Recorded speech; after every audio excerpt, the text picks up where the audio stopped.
The Overwatch Marvel Rivals rivalry is quite intense. You see what I did there? Overwatch was a groundbreaking title that redefined competitive multiplayer, developed by Blizzard in 2016 through its diverse cast of original characters and richly woven narrative. Marvel Rivals, on the other hand, was released in late 2024 by NetEase, where it used the expansive Marvel universe to attract players through pre-existing emotional connections to iconic superheroes and villains.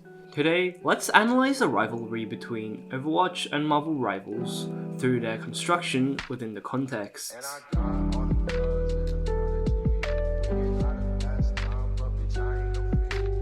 The overall genre the games employ is the hero shooter genre, defined by games like Overwatch and Team Fortress 2. It was Marvel Rivals that copied the game modes, as these two games had redefined the hero shooter conventions, almost forcing any game that wanted to compete with them use the same payload and point game modes. The audience reception and response to Overwatch was initially overwhelming, with a surge of originality. Blizzard took the approach to create a completely original game which allowed them to take full creative control over the game's world, mechanics, and story. This freedom helped the game to initially experiment with new ideas and to create an entirely new franchise. The process can be more artistically fulfilling and open-ended, but it also involved a significantly greater risk. This became extremely apparent in the case of Overwatch in 2022, where it turned to Overwatch 2. Many argued that this was a turning point, stating that the game lacked innovation and cut too many promises in this major overhaul.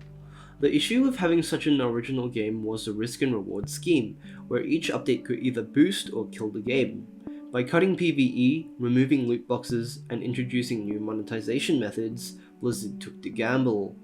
Though it felt bleak, Overwatch still stayed relevant because of its uniqueness, which ultimately isolated the game from its competitors of the time.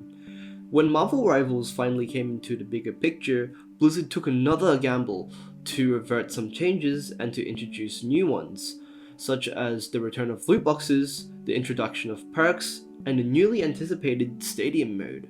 You can say Overwatch is determined to find a solution, even if it means to gamble the entirety of its audience.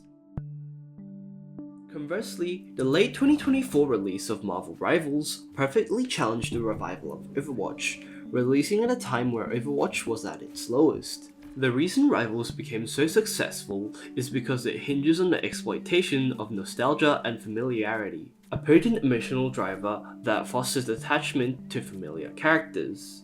Creating a game based on existing media offers developers a significant advantage in terms of visibility and commercial potential. These projects benefit from a built-in audience who are already familiar with the world and characters, which makes marketing more straightforward and increases the likelihood of early sales success.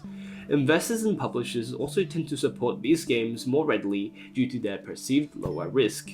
However, this approach comes with creative limitations, as developers must work within the constraints of the original IP. This includes adhering to established lore, character personalities, and fan expectations, which can stifle innovation. This comparison of originality versus familiarity extends further into the entertainment industry, commenting on how it is much safer to create something based on existing media rather than creating something original. Take the Minecraft movie and Sinners, for example. Though the Minecraft movie was terribly executed and criticized by critics, the familiarity helped younger audiences to resonate more with the film, allowing for it to succeed in a way. Sinners, on the other hand, is an original vampire film that made $60 million in the first week in box office sales, showing how sometimes taking the risk is valuable. So, what do you think about this?